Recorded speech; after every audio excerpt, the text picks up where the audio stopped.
In our last lecture, we talked about the Cold War, otherwise known as the East and the West conflict. Today, we are going to look at the effects of the Cold War. The first point to be discussed is that it led to the formation of one-party states. We have earlier indicated that the period of the Cold War was an intense competition between the Eastern Bloc led by Russia and then the Western Bloc led by the United States of America, where both countries were selling out or propagating their ideologies to countries to buy into it.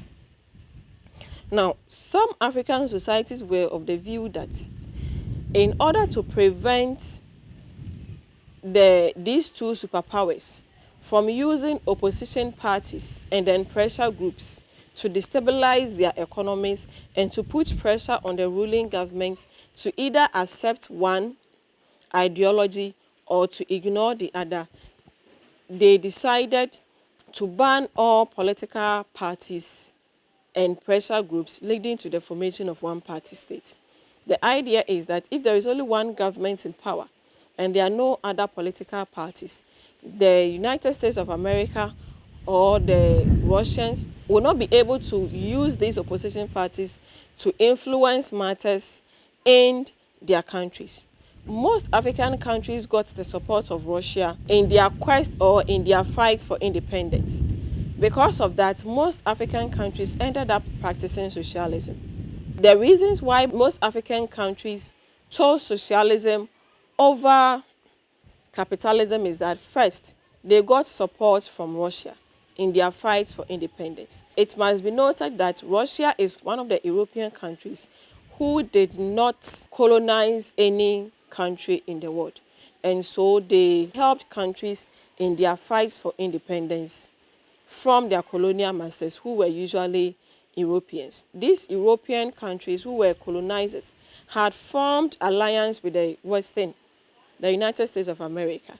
So it was prudent for the African countries to rather join forces with Russia than with the United States of America. Secondly, some African countries were also impressed by the way Stalin, the president of Russia at the time, used socialism to move Russia, which was once upon a time a third world country, to emerge as the world superpower. And they were of the belief that once they adopt socialism, it's going to help them develop and grow their countries as well.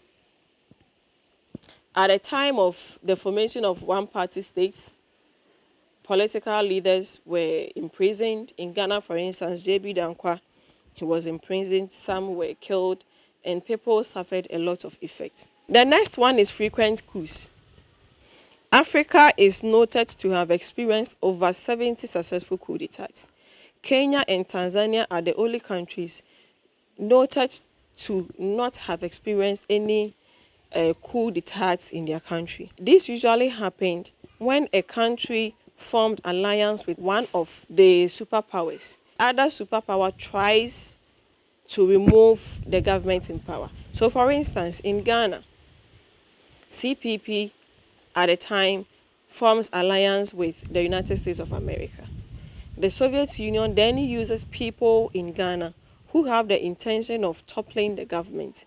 They supply them with weapons and other resources, resource them very well, and then encourages them to organize coups. Once they stage the coup and they are able to overthrow the government in power, what happens is that they come to power with the new ideology. That is the ideology of the superpower who sponsored them to come to power. So this war between the United States of America and Russia led to the occurrences of coup d'etats, several coup d'etats in Africa.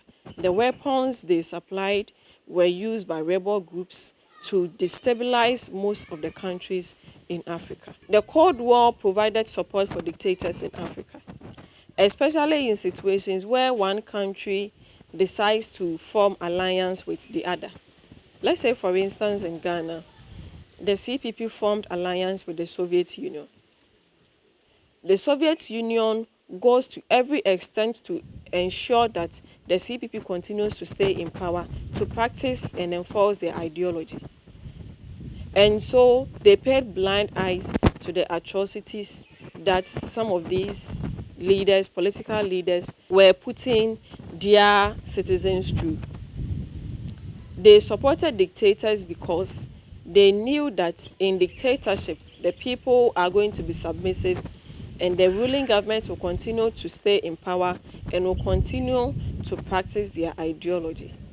And so whatever they had to do to silence people, kill people, torture people, imprison them, they supported those activities of dictators in Africa.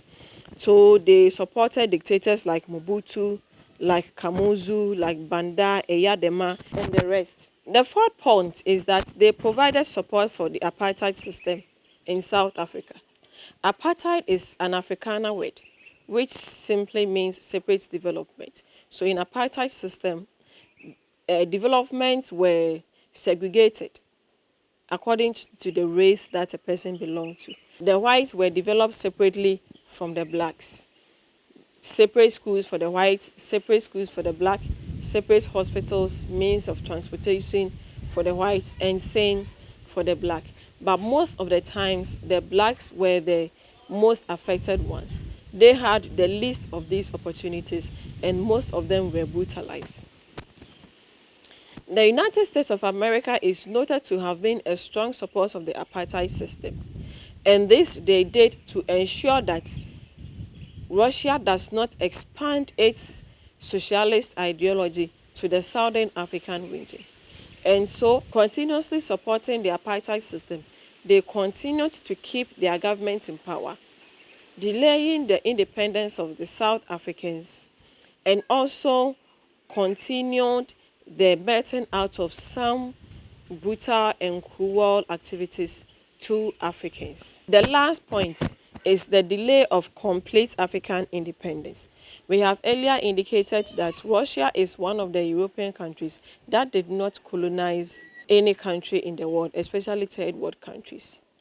But the United States of America and the Western Bloc provided support for several colonial masters across the world. And because of the support that these colonial masters gained from the United States of America and its allies, they continued to colonize several African countries. They halted the progress of Africans to gain their independence. And so their support led to the perpetuity of colonialism in Africa, leading to a delay of the complete decolonization of Africa as a whole. In this lecture, we have looked at the effects of the Cold War. We have talked mainly about 5 points. The first is that it's led to the formation of one-party states. It provided support for dictators. It provided support for apartheid system. It led to the delay of the complete independence of African continent. And then it also led to the occurrence of frequent coup d'etats in Africa. Thank you very much and see you again.